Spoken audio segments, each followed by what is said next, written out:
All right, so what do we got here? We've got a baby emerging in the vaginal canal. This is the vaginal canal. Now, has there ever been a case of this? Well, guess what? Yes, there has.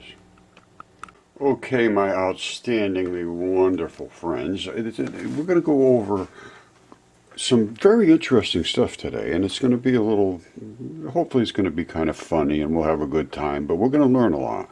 And first of all, what is a coffin birth? What the heck is going on with that? And can I show that there's evidence to support that? And I think I can. Well, a coffin birth means that when a pregnant woman dies, the baby doesn't just go away. The baby is in there, and sometimes they like blow it up and they just get forced out through whatever easiest spot they can pop out of the gut. And it's usually into the vaginal canal or out through the cervix or right in that area. Now, has there been any cases of this? Well, yes, not a whole lot of them. They used to happen, but now they put in all kinds of different chemicals in the body for preservation, and they would pop open in the coffin. They would have these babies would pop out of them long ago. Well, that doesn't happen anymore. However, people die accidentally, and then they find them in this condition. Whoops.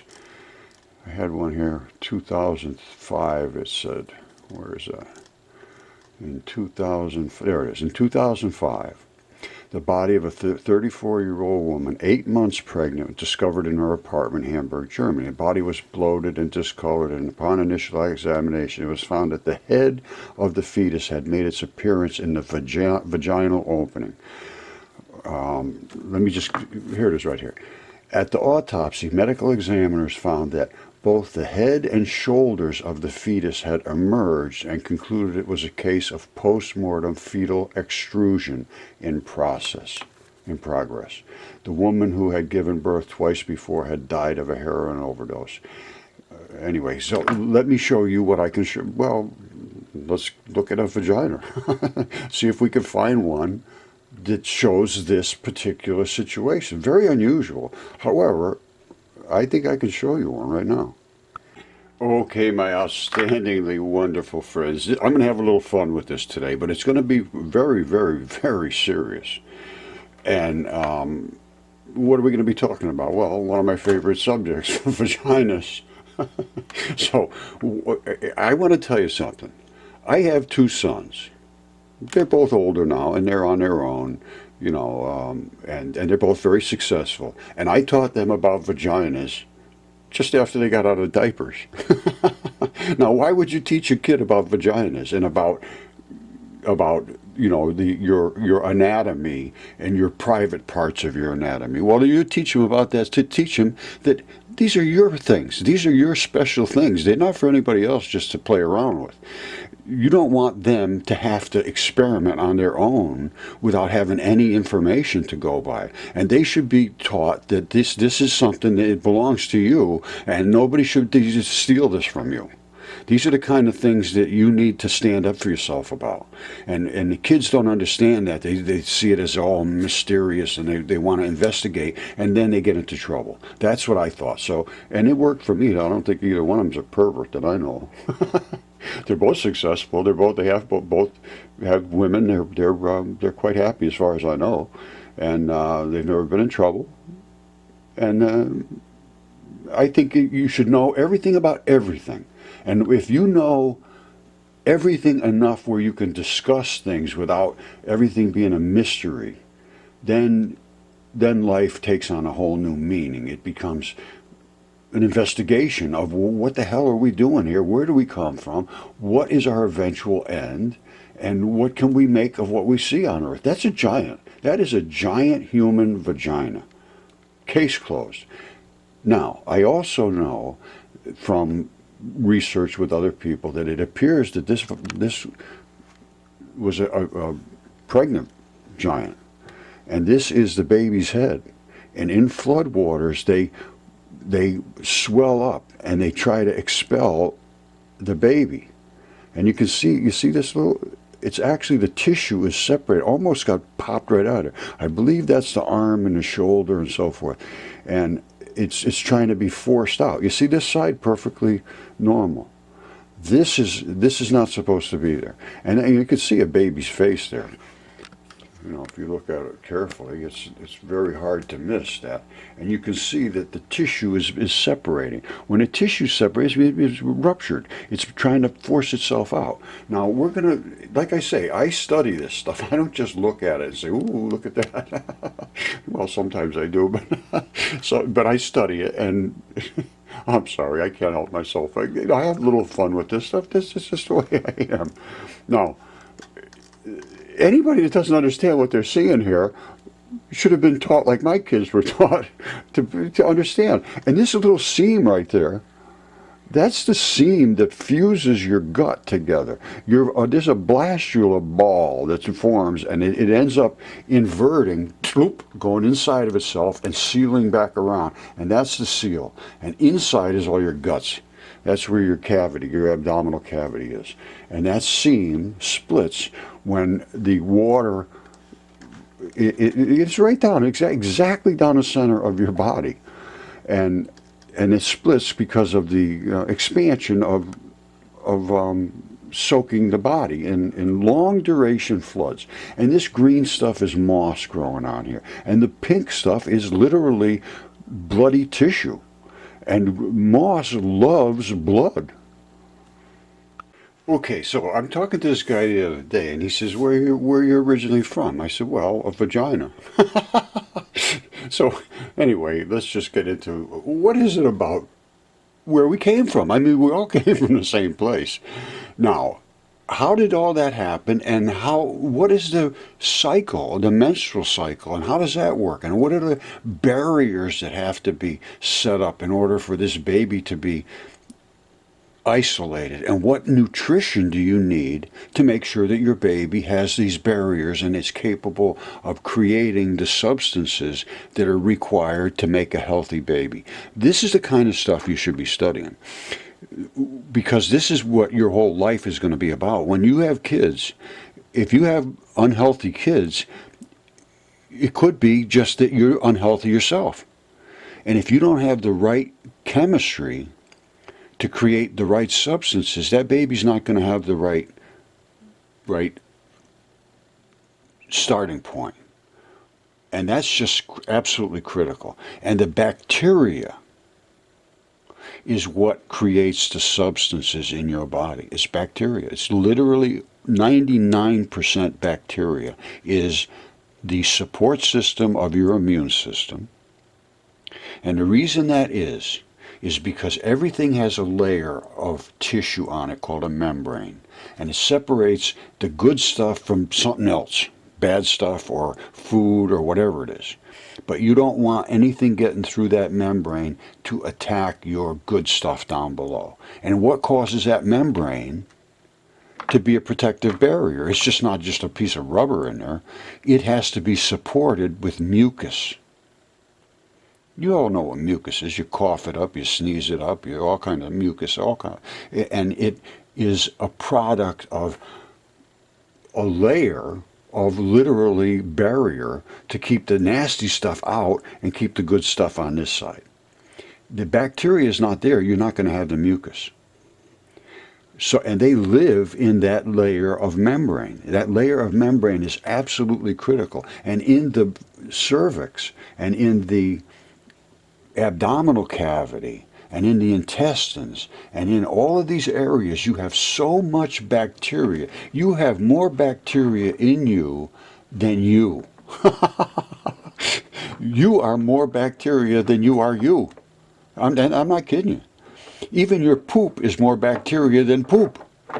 It is so prevalent in your body that if you have taken antibiotics and if you have damaged your innate immune system, which is the bacteria, you will have a hell of a time consuming food. You're going to have all kinds of problems in your gut. You're going to be always having trouble pooping and all of that stuff, gas and diarrhea and vomiting. And your digestive system is where every single molecule you take into your body has to be worked on by bacteria. 100% of the molecules that enter your body are, well, outside of oxygen, are worked on by bacteria in your digestive system.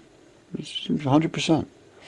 And if you can't break them down and then build them back up to be the products you need to make these different, and we'll go through this real quickly. I don't want to bore you with a whole lot of detail, but if you're interested, what you need to do is start looking up papers like this. Look up things.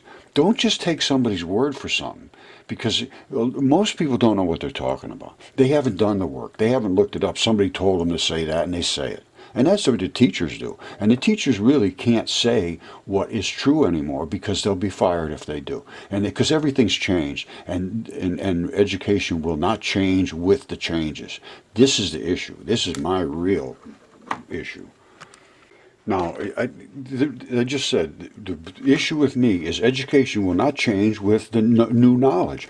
If you can't tell what that is, and understand that this was a giant human being, and I have not had one single archaeologist, anthropologist, geologist, scholar, expert in any area whatsoever that will admit to this. They say, oh, that's just a natural formation. Just look it up. That stuff is impossible. No, it's called nucleophilic substitution. It happens where transition metals, which is these red, like the iron, and all these different transition metals, they are the things that are always moving chemicals in your body to keep you alive. When you die, you can't move those chemicals anymore. So the things that were relying on the movement of transition metals say, I'm in trouble. I'm going to rot. I'm going to be destroyed.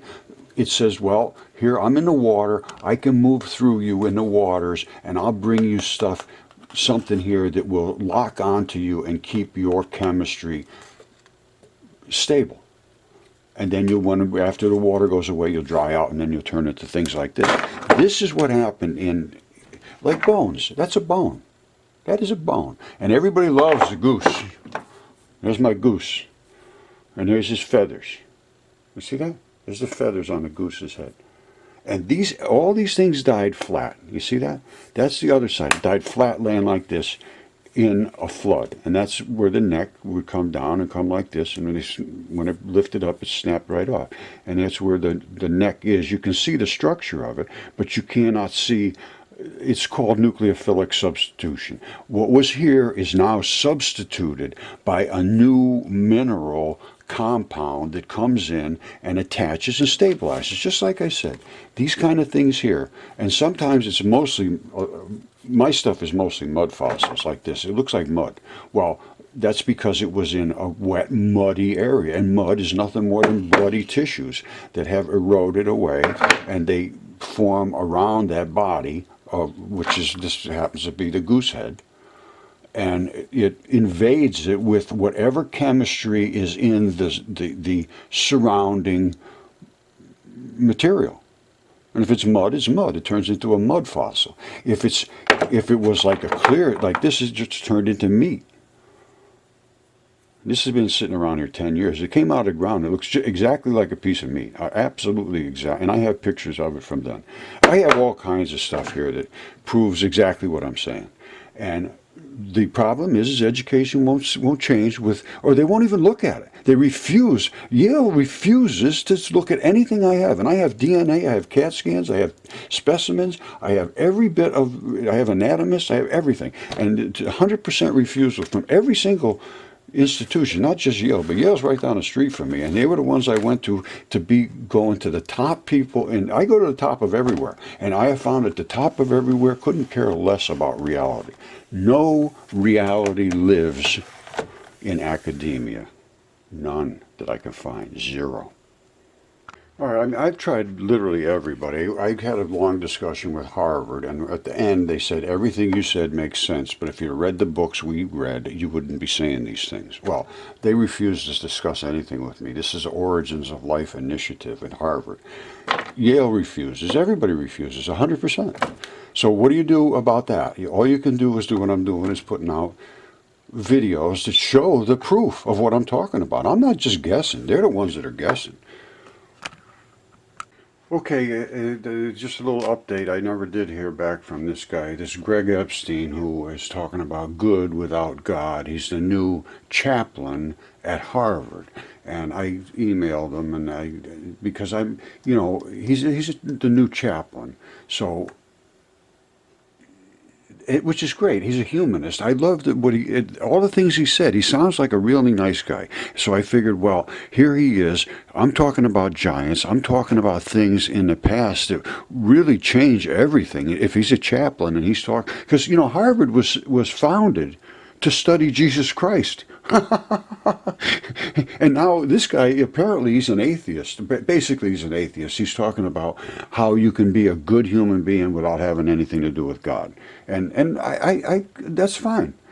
Everybody's got to find their own way. I have no problem with that. But to find your own way, you have to be able to examine evidence. And I never got anything back from him, which very disappointed. Now, I want you to know, I am a physical material scientist. God is, I can't find any reason to dismiss God whatsoever. But I don't necessarily say that there has to be a God. And the God that I look to might be a totally different God than somebody else's God. Because I go back to Hesiod and Ovid and all of the original writers that wrote about the original gods, not just one, and how things happen, and giants, and, well, I'm going to just show you what the hell. You might as well see it now, because sooner or later we're going to have to discuss it. And it's the dragon in Morocco. And if this guy is a chaplain, and he's an atheist, and he won't look at the evidence, that's not good, not good. Okay, everybody knows Google Earth. Let's going to zoom down into Morocco, right over here. All right, what do we find? Well, first of all, if you look carefully, over here is the eye of the Sahara. And if you look, you can see everything is washed out across there. That's a muddy runoff. That's a muddy runoff, if you look at it carefully. It ran out, and it created the Cape Verde Islands, is what my statement is. That's what I claim. And Plato talks about this. I'll show you a map that says the Eye of the Sahara was Atlantis. I'm sorry, it's right there. Now, I studied this for a very long time, and everybody has studied it now. Everybody that has studied it now understands it is Atlantis. Herodotus had it's on his map. It's on the map from Mudfossil, I think it was. And there's another thing on that map from, I think it's 1539. It shows a dragon in the desert here in Morocco. And I have found that dragon is right there. Now, look carefully at this point right here, running all the way down here. You see that? We're going to home in on it in a second. That is a neck. That is the throat of a dragon. If you go to China or Japan or wherever, I don't know, where Asia somewhere, they have the dragons. That's the little flashy looking fluty stuff that runs down their body all the way down. And they have, not only that, they have a little fluffy looking thing that runs down too. This is the dragon's neck. That's the bump on his nose, and this is the head that goes down here. That is a flaring, flashing, red, flaming eye that they talk about. All right? This is that flashy stuff that I'm talking about. And this fluffy stuff, believe it or not, is the way that it shoots the venom up out of its body. And that is the venom coming out of its throat, trying to attack a giant fish below itself. And this is the fish's body right there. That's the tail of the fish. That's the upper fin. And it's all obscured here because, and of course, this is Atlantis. And this is where everything drained out of the Sahara Ocean, which it was an ocean here. Now, I can't account for the sizes of these things. I just can't. There's nobody can. Because this is 1,000 miles long over. And look at the size of that fish. It's like and these are the scales. That's the the fin, and the dragon was attacking it, and it actually ate into its vital flesh. You see that? You see the difference between this flesh over here and that over here? And that's what it is. It's a fleshy material, and it's toxified it. It's killed it with toxins. And where did those toxins come from? They came from that throat. And how did this eject it? I can show the injectors, and I can show you that it comes from that yellow stripe going down the dragon's body. That's how it injects. Now, let's look at what it does when it hit there. This thing combusted. All right, here we are at the dragon's throat. And this is where all of this stuff is coming out of his throat. Look at this. That's what came out of the dragon's throat. And I'll show you how it was actually made in its body. I found how the process of when it was made. Now, it came down here and literally combusted. You see that? That's actually literally combusted right above this this giant fish's fin. Now, let's look down the throat and look at the dragon's scales, first of all. All right, you see these? These are the dragon's scales. Now, look at them very carefully. This is the throat right here, all the way down, all the way down. Look at these scales. That's the inside of the dragon's throat, and that's just consistent all the way down, all the way down, all the way down, all the way down. That's the dragon's throat that allows him to swallow, just like you have little muscled things in your throat. Now, what else does it have around its throat? It has dragon scales. Hold on one second. All right, now, what are these dragon scales? They're around its throat, and there's the throat right there. And again, there's that flashy stuff. And this is what causes the toxins to build up. And I'll show you how it injects. And then they had that flashy stuff running down the side of their neck.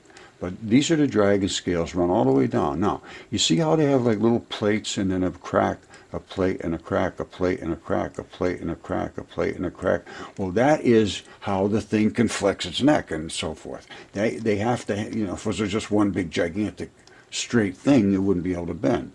Now, what we are looking at here, and get any toxicologist, anybody that's ever done any forensic work or crime scene investigation, this is the runoff of a dead, decaying body. Its body was about out to here. And this is the body fluids that run out from a dead decomposition of a body. Now, again, we're here back up in the dragon's throat. And this runs forever. Look. I mean, this is hundreds and hundreds of miles. I'm serious. And it's coming all the way down here, all the way down here, and then all of a sudden you get here. This is the wound that cut his throat. That's the wound. That is a wound, my friend. And that is the runoff of the red and black blood. Red is the artery blood, black is the vein blood.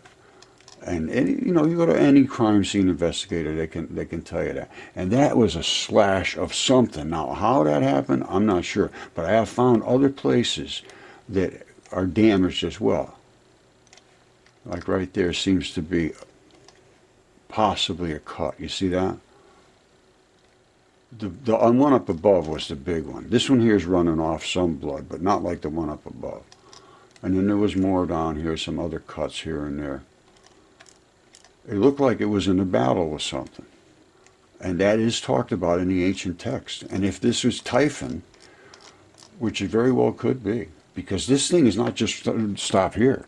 It goes all the way, almost all the way over to the Mediterranean Sea. You see all the way over here? This is the body. Just take your time. I know it's way out of the ballpark of reality, but it is reality. So either you deal with it or you walk around in circles. I'm done with circles. There's the fish, there's the attacker, and here's his neck, and here's the spit that blew on him, whatever the dragon spit out. And I'm going to show you how that stuff was made and where the injectors are. I found every little bit of this. I spend a lot of time doing this stuff. I don't just look and say, "Ooh, look at that and have a nice day." No. I did the whole body, and this is a cloaca. A cloaca is avian creature, a bird-like creature. Now, this is the tail. The whole thing runs, I believe these are the legs. It's a little hard to make out some of this stuff, obviously, but most of it I'm showing you so far, I say there's no question about it. Now, the tail runs all the way down here, and that is still the flare of the tail, way over here. Now, this is the tail. You can see some of the runoff. Again, here's the same runoff. You see it running off of the decaying tail? That's the tail scales. You saw the dragon scales before. And if you come way down on them, you can see, there they are right there. There's the scales. Same stuff. Same stuff. The tail has a little different texture probably. But it's the same runoff, the same decaying dead creature. And then if you follow all of this stuff out, wherever you see this fluty looking stuff, that's dragon bits, whether it's feathers or a flashy thing, but you go all the way over to here and you still have that same looking flashy stuff. You see, I think these are still the dragon tail scales. I'm pretty sure, but even who cares if they're not? That's a pretty good sized creature, whether it comes that far or not. I think it's well over 1,000 miles. How they got here, how they lived, what they ate, how they breathed, all I can say is refer to the story of Zeus and his wife Hera. All right? Zeus was supposed to be God. And they could procreate on their own. Zeus gave birth to Athena out of his own forehead, all by himself. And she came out armored, ready to do battle. I'm not kidding you. That's what is written in the text. And then Hera, his wife, was so mad, she created Typhon, which is, I think, this creature right here. And Typhon was the bane of mankind. It just destroyed the earth. And then Zeus stepped in with his mighty thunderbolts and cut Typhon's neck. And this is all shown on the ancient texts and maps, and it was all written too. And here's I told you I'd show you the injectors. Remember this yellow stuff coming all the way up his neck. See it? Shh. Well, where does it end up going to? All right, let me go find the stuff before and so I'll give you the details here. All right, so this is my claim. This yellow stuff coming up here and dropping down. You see it dropping down in here? Let's look at what happens. All right, here's the yellow stuff. And then it drops down into here. Well, what happens here? We know that this is where all the stuff came out. Well, that's where the injectors are. All right, you see that yellow stuff coming down in here and pouring down in here, and I don't know what it does in here, it mixes up with stuff, but then it comes down into the injectors. You see, all of this stuff is the toxin. And these are like injector looking things, as far as I can see. This is all toxic, nasty stuff. Look at that. That's not an accident. That's all coming from this yellow stuff. You see it? And then it shoots out of his mouth or whatever, his throat here. There's some kind of a gland, or maybe it comes right out of his throat, because it does appear to come right out of his throat.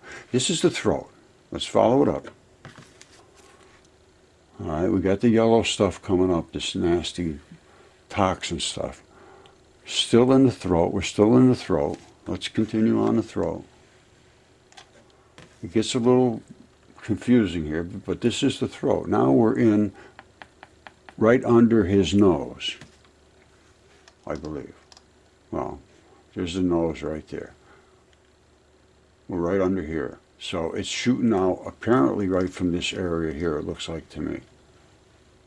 Now, it appears to be his throat still continues right to that spot where everything is being spit out of here.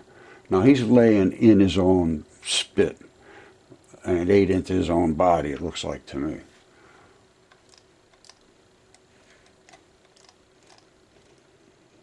It's a little dragon snot, I guess. It's come out of his nose. See, there's his nose right there. They have a big nose. They have a big bump on their nose right there. And then the head comes over here and goes down. And they have that flashy stuff, the red flaming eye. And they talk about it. And this is drained out. You see it? Down in here would have been more, the eye would have filled this whole area here. And it's drained out through probably some duct or something. But this whole thing would have been a bigger. But that's the red flash. I mean, you don't see that too often, something like that. See that? It must have been horrifying. Can you imagine? I just can't. This just absolutely floors me. And I've been doing this a very long time. And it comes down, and man, it is violent. Right there is the ignition point, basically. You see it? Look at that.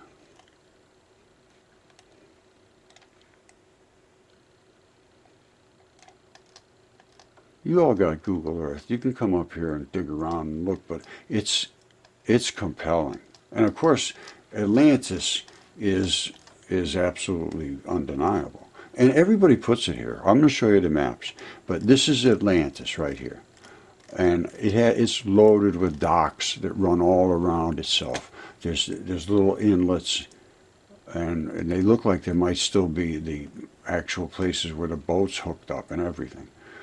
I've looked at this very, very carefully. I'd have to dig in here and find the details that I'm talking about, but I have a ton of videos on this. You see all these little inlet-looking things? Those are little, well, here, look, I better show you. Every one of these, I believe, is like a little channel coming in, and they actually had, you know, they would have been surrounded by boats. Everywhere on these little rings would have been boats. And I have, again, I'd have to really dig around, but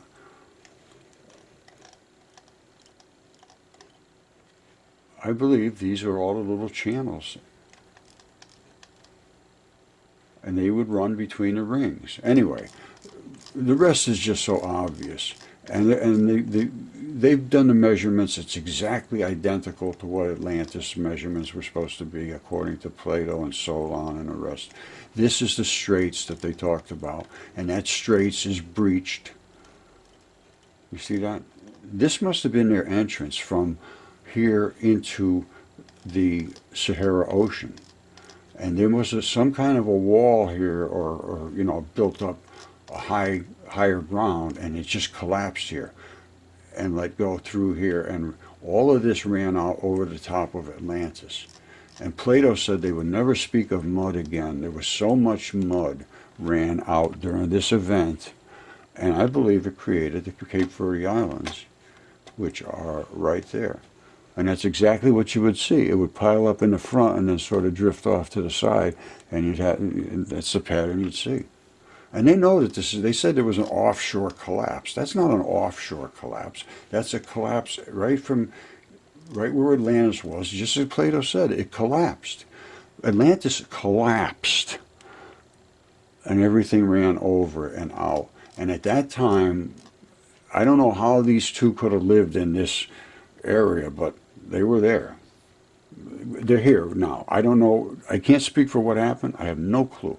But if you look and you want to live in a world of reality, you have to stop and take a look at this and say, could this be fish scales?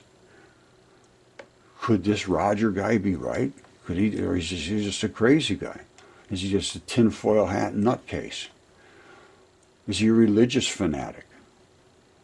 Does he have any scientific basis to say these things at all? Why would you say these things? Well, I'm saying them because every science needs to be taken into account. You need chemistry. You need physics. You need history. You need geology. You need chemistry. You need all of the things that create these products and what was ever said about it. Well, I can tell you exactly what was said about it. Read about Typhon. And read about Hera and Zeus. Those are the earliest texts ever written. And they describe what appears to be what likely happened here on Earth. Because I'm going to show you the ancient maps. They knew about these things. Let me show you the map. All right, this is the world according to Herodotus in 430 BC. Now, he was later than Solon, who was a couple, 300 years earlier than him, 300 years earlier than Herodotus and Plato. And Plato relied on Solon. Now, I don't know where Herodotus got his information, but he's showing that Atlantis, he's got a question mark here. Now, who put that? I don't know, because they got a question mark about the Pyrenees, too. Now, this is unexplored, he says, up in here. But other than this, he knows what they call these things, the Caucasus and Oman and so forth, Arabian Gulf and Ethiopians, and so he was pretty much familiar with the known world at that time, it appears. And he's showing Atlantis here with a question mark, or somebody put it there, I don't know who. I would dig a little deeper on that one. I'm going to try and see what I can find. But it's on another map. Let me show you the other map. Okay, I don't know where I got this map, to be perfectly honest with you, but I'm showing it as a map from 1375, Atlas Catalan Abraham Kresk, whatever that is. And this was, I think, this guy here, this guy right here, Mustafa or something like that. This is, again, the map of the world that they knew of in 1375. Now, you see this gold thing running all the way down here, all the way down here, all the way down there? That appears to me to be the dragon. All right? Now, there's all kinds of writing here. What this writing is, I don't know, but somebody could make it out if they wanted to, that knew how to read it. I have no clue. I'm going to focus in on a couple little passages here. Okay, there's one there. You can stop and go back and read them. And there's one over here, whatever that it says. All right, there's the cut across his neck that killed him. And this is Atlantis over here. Now, if you can make out what's written here, I don't know. But I believe this, well, this is right in the spot where Atlantis is. You see the boats coming in. Whatever that says, je ne sais pas. But it appears that everybody's coming in through this, and then now it's desert, and they're riding camels, and he is the ruler of the world, apparently.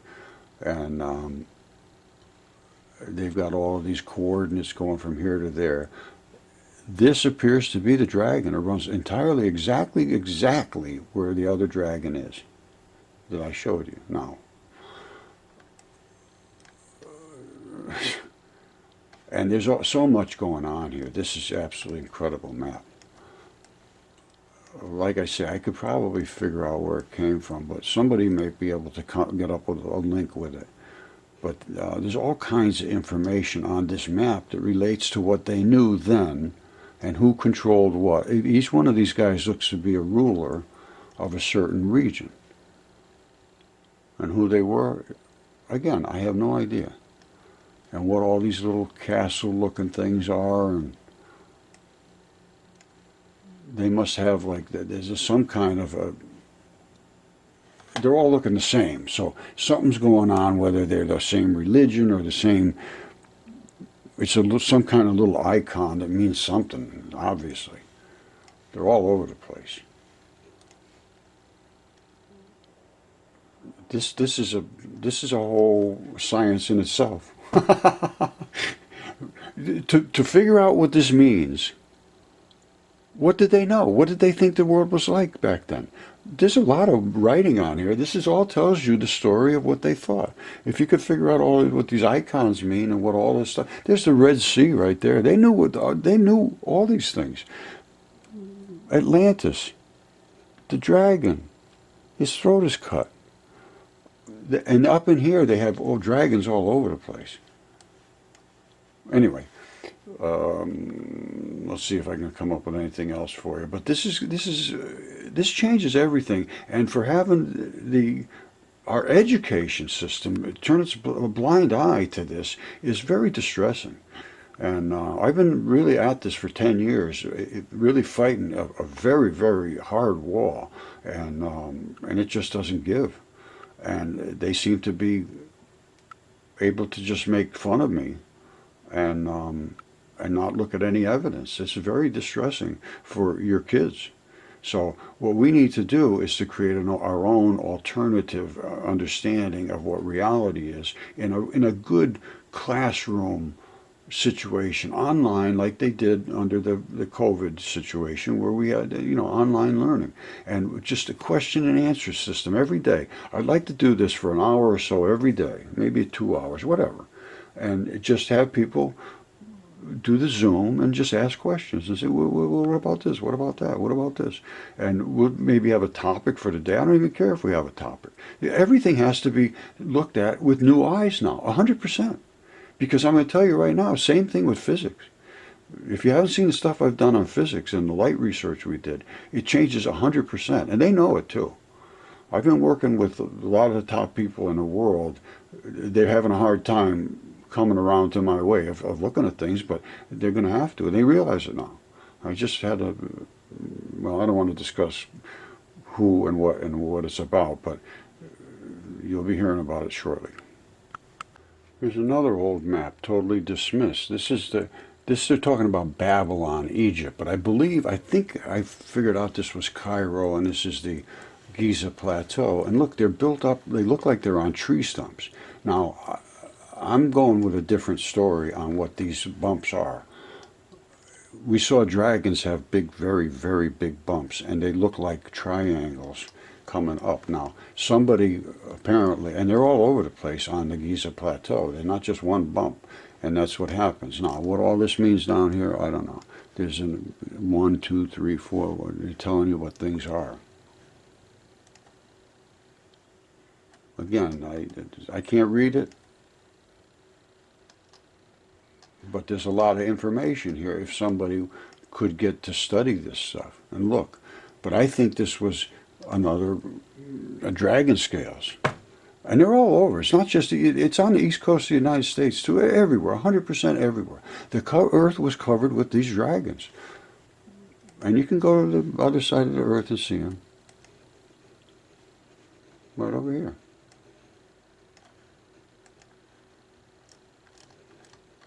You see that? That's a dragon's head right there, spitting his stuff out into the Gulf. And that was Quetzalcoatl. This was a feathered serpent. And there's the feathers running right off the top of his head coming out of Little Rock, Arkansas. These are feathers. And the feathers run all up the East Coast. You see those? These are feathered serpent feathers. And look at what around his nose. Check this out. You see how there's a different coloration here? Different vegetation grows on different types of body parts. Moss, the fluffy moss, grows on red bloody parts. Black blood supports lichen, which is the flat, whitish looking moss that grows. They love that. Now, this is some kind of different chemistry than around it, which was the natural surroundings. But look at around his nose. Check this out. Look at this. This is what goes right around the edge, and it changes. Obviously, you can see there's a whole different thing going on here than in here. And that's because of the way, but this floors me. Look at that. Now, I don't know exactly why it's just on the edge of his nose. But this is the head. It comes up around, it wraps down around here. That's the neck. And it comes all the way up the East Coast. And these are all feathers. You see this? Those are feathers. You see them? Those are feathers. See the feathers? and it runs all the way up the East Coast. These dragons were everywhere, and these aren't even the biggest ones. I mean, I'm serious. It's unbelievable, and that's why nobody can believe it, because it is unbelievable. And this is the guts of some gigantic thing. I don't know what it is, but when you have bubbling gases and boiling and all of these different chemistry, salts and acids, and that's the product of biology, and it's big biology, big biology, and that's what creates volcanoes and all that. Is actually like spontaneous combustion, where you take a bunch of organic material, you cover it up, and you throw some oily rags or whatever, and they smolder, and all of a sudden they explode. That's what volcanoes are, and so forth. And earthquakes are nothing more than belching and gaseous collapses. And now that we're fracking the earth, we got all kind of issues that we should be looking at least looking at them. Look, that's all the way up the East Coast. So, I didn't mean to shake your world, but if you didn't know about this stuff, I'm sure you must have a little shaking going on right about now, because it's nothing like we were told. And until we break this wall down of silence and circular motion that we've all been going in, it's just going to continue. And you will never know anything about your past and possibly the future. This stuff was written about. And when you start reading the things that Hesiod wrote, and I'm just going to show you one thing about Typhon. Hold on. All right, this is Hesiod, and this is actually incredible. I mean, it really just is astounding, and I think it's very exciting myself. Hesiod was the first, literally the first writer about our ancient past. And what happened was he was on Mount Helicon tending his sheep or goats or whatever he had. And the daughters of Zeus, who are called the Muses, just happened along and told him, here, I want you to write the story of how everything started. And he says, I can't write. And they said, don't worry, you'll be able to write. Just sit down and write. And he did. And he wrote I think 66 books or something. I mean, unbelievable. And they're very, very well done. And, the thing that is very strange about this is the almost identical same thing happened to Muhammad. Jibril, I think it was just Jibril, but I'm not sure. One of the angels showed up and said to him, I want you to write the Quran. I believe that was what they said. And he said, I can't write. And he said, don't worry, you're going to write. Sit down and write. And he wrote. But let's get back to what Hesiod had to say, dictated to him from the daughters of Zeus, it was said. Now, and there, in all their, I'm jumping into the middle of something so I can talk about the Titans and how Typhon was killed by Zeus. Now, it says, and there, in all their order, are the sources and ends of the dark earth.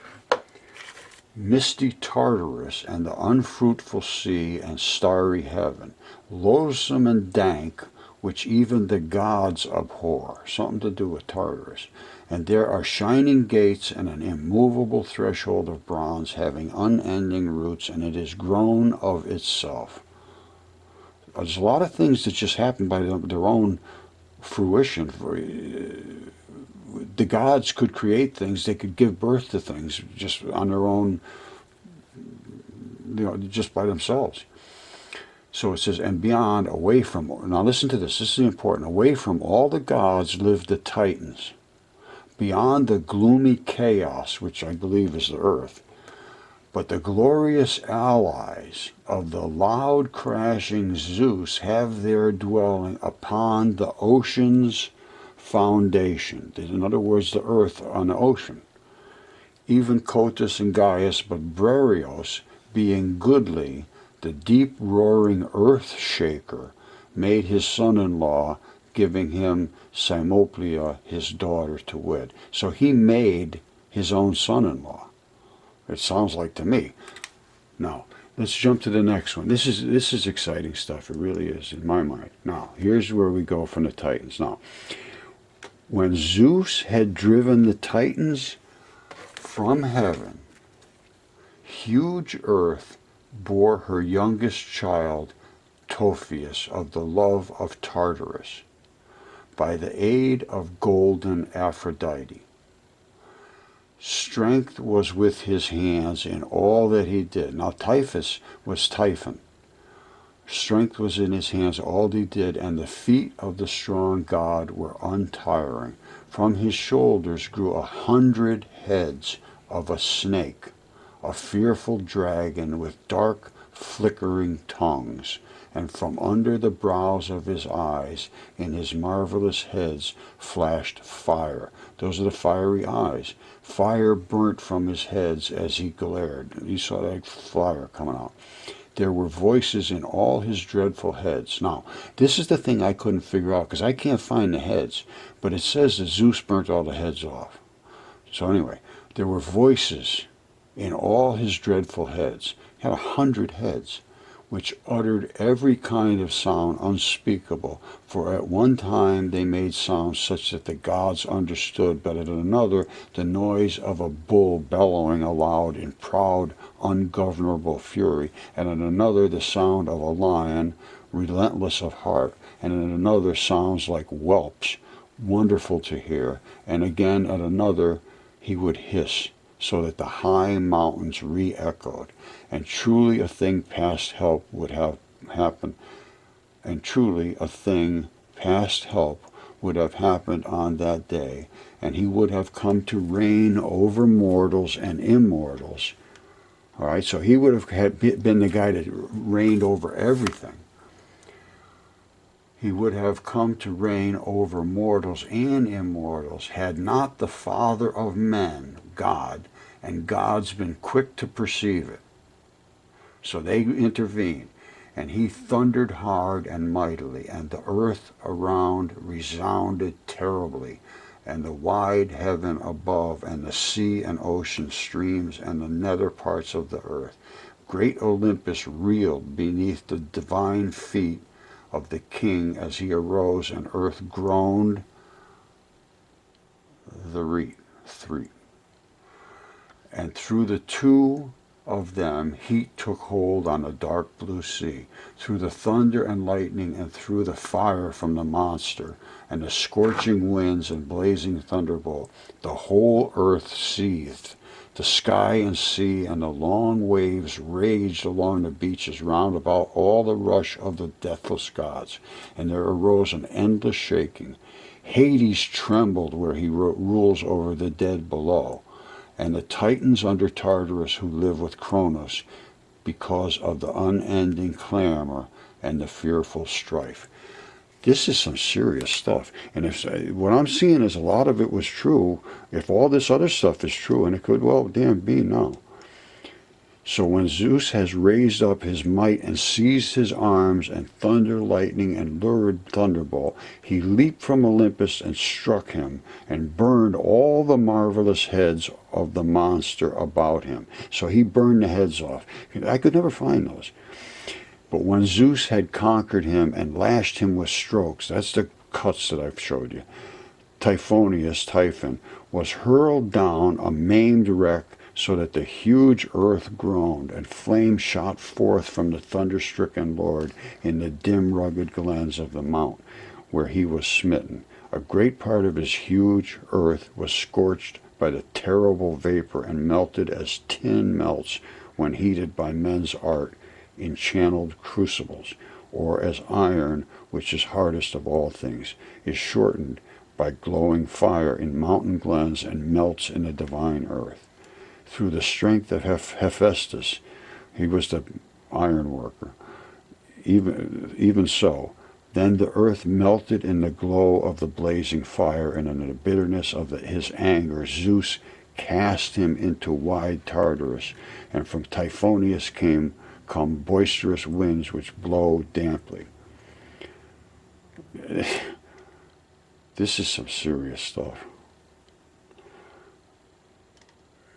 I don't know what else to think other than a lot of this must be true. There's a lot of reading to do here with a whole new idea of what can we see that they wrote about, these flaming eyes and spitting out fire and being attacked by Zeus and cutting his throat and throwing him down on the ground. And I see all of that, to be honest with you, at this point. This is the most important passage in the whole thing. It says, and truly a thing past help would have happened on that day, and he would have come to reign over mortals and immortals, had not the father of men, which is Zeus, he was the father of men and gods, been quick to perceive it. So Zeus was the father of men and gods. He perceived it, he acted, and he killed Typhon. Okay, from Hesiod, he says that Zeus was the father of men and gods. So that is God. And the other gods were lesser gods, and he proved that by slaying this absolutely enormous monster. Now, I also find it interesting that Zeus is very close to Jesus. Who knows? But he came back saying, or Jesus was here saying that he was literally the Son of God, but he was God. That's a little confusing to me, but God personifies himself, and all of these other God creatures could create other creatures, it looks like, either by themselves or with other creatures. But God, it appears to me, at this point, the way I'm looking at it is he came back again as Jesus and said, here's what you people are going to have to do, or you're going to be in so much trouble. And trust me, all these things are real, is what he was saying.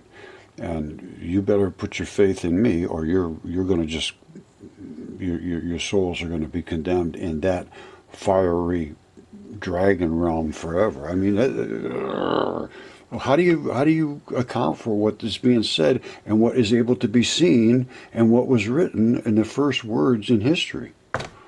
I'm going to go with these words. Okay, I'm going to leave it at this, but I need volunteers or somebody to start a regular school, and I'll be willing to do Zoom meetings daily and answer questions and just have open discussion. This was something I found where all the heads were supposed to be. The only thing I could find, and it said he burnt the heads off. Now this looks like to be a fang, and this one is broken off right here, would have been another fang. And I believe this is the throat right here. And it would have closed up, and it's just laying there. But that's as much as I could find that has any evidence whatsoever of looking like it was a head of something. And if this is a tooth, well, obviously it's a head. Now, they put all their housing right in here. You see this? The reason they do that, where blood comes out, where things are broken off and blood comes out, you have water sources, because all your veins and arteries really are the water sources in the earth. And then, of course, there's breaks between things. Maybe that's a water source. I have no idea. But where they built things were on top of arteries, basically, because that's where water still flows through these tunnels, really. They call them caves and so forth, but they're actually biologically constructed places. If we have to start looking with altogether new eyes. And I'm not only that, physics too. Every single thing. We need to start a new school to address everything, because physics is wrong too. I can accelerate light. I can show you the muons and photons and dark matter even. And that's something which is going to come out very soon. The new geology, obviously, you see, geology is just insane. History is obviously not correct. Astrophysics, the things that are in space are biology too. That's not understood. Chemistry is really not well understood either. Nucleophilic substitution, which creates all of this stuff from biology, that's not understood. That's all chemistry. all the bio interactions in bacteria in the gut and everything, they're just starting to understand this. And nobody's even talking about it. And the National Institute of Health says probiotics, you should be taking them for COVID-19. Just look it up. Put in National Institute of Health, probiotics, and COVID-19. You see the article. It just came out 4 or 5 months ago, and nobody's even talking about it. Not a single word about probiotics. That's what I mean. We need to start our own system of education, because what your kids are learning is something that somebody said. You go out and tell the kids this, and if they can repeat it, give them a good grade, and then we'll let them go out and participate in society. If they can't repeat what you tell them, then fail them. All right, that's light accelerating, crashing at a Venturi, separating the black from the white, which is the muon and the electron showers. And here they are right here. All right, these are the black and the white. They separate exactly what they want to see here. The black stays a black ball, which is this. The white turns into a shower, which is this. That's CERN. We're showing exactly what they're asking for. All right, this is the event happening right here. The light crashes here. Before it hit here, these particles were attached, the black and the white. They were called neutrinos at that point. Here, they're called electron showers and muons. So the neutrinos have changed their impact, and the impact value there is absolutely stunning. You see the glow of whiteness here? This is an increase of approximately 200 times what the value of the energy was here to the value here. This is free energy. And that is the division of the particles, and that's the fusion back together. That's truly nuclear power.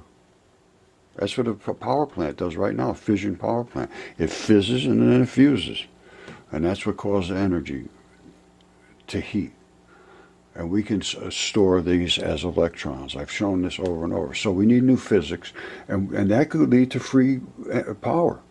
And this is not being allowed to be seen. And the reason is, oh, you're just a crazy guy, you can't see this stuff. Well, yes, you can, because these are extreme energetic things. We're not seeing up here because there's no big energy. We're seeing here where there's energy, and guess what? All right, they need to start looking for themselves to try to figure out what is going on in the world. This is 2015, 6 years ago. And this is when we started using the same application to watch for these high energy particles. We didn't care about cosmic rays. We were looking for those high energy particles in the experiments I just showed you. Now listen to what they said. This was back in 2013. These guys started to do this. They were having some beers in Geneva. We were having beers and thinking about what we could do smaller scale that we can handle ourselves. And while we were chatting, he says we were, of course, fiddling with our smartphones. And we realized, hold on a second, these smartphones can actually be used as particle detectors. That's what we're using them for, particle detectors. Particles are electrons, photons, protons, not protons, but, well, they're particles too. But there is no... just forget about protons, because electrons are what we're looking at. It says it's because smartphones use something called a CMOS chip inside their cameras, the same kind of chip they use to detect particles by Hadron, the LHC in CERN. The same thing. So don't tell me I can't see these things and my stuff is nonsense and these people are all doing a much bigger thing here. This is, and I went to, I took a course at, I took particle physics at the University of Geneva, and they saw my stuff, and I presented it to them 6 years ago, and they were interested, but they just I don't know whether they just couldn't understand whether it was real or not, and they just walked away from it. But it is real, and we're seeing these kind of events happening, but we're seeing them right next to the event, and we're creating them on demand. We can create these muons and all the neutrinos, all the things they're looking for. And I can see them change phases too. They come in flat, they twist up like this, and then they change into a box of particles, then they explode. So don't forget, we can cover all this and more. There's really nothing that we can't do for ourselves. If you want to teach your kids and and feel comfortable that they're getting at least both sides of the equation here. You can't just get told, say these things and you're educated, because that's the deal now. And if you bring something to them that is like I am bringing, which I have evidence, and my stuff is not silly, it's evidence. They will try to destroy you in every way they can instead of engage scientifically, which you would expect. I was just stunned, absolutely stunned for the last 10 years at the responses I am getting. It's never changed, and it will never change. Because, the only way we can change is change it for ourselves. So we're going to need a lot of volunteers and a lot of help. We need a lot of coordination. I have none of that. And I have no money. I have nothing to do other than to my research. And I have extensive research. I mean, it's deep. And I feel qualified to speak in every realm in science, because every realm is tied together. And if you can't do that, which nobody can anymore, everybody's a specialist. Oh, I'm a geologist. Oh, I'm a zoologist. I'm a whatever ologist. Is some kind of ist. And you got to be an everythingist. Otherwise, you're a nothingist. So we need some help. Somebody's got to come up. I don't know whether it requires money or not. I don't want any money. And I just want to be a consultant to a project that presents truth to the youth. Truth to the youth. How's that sound?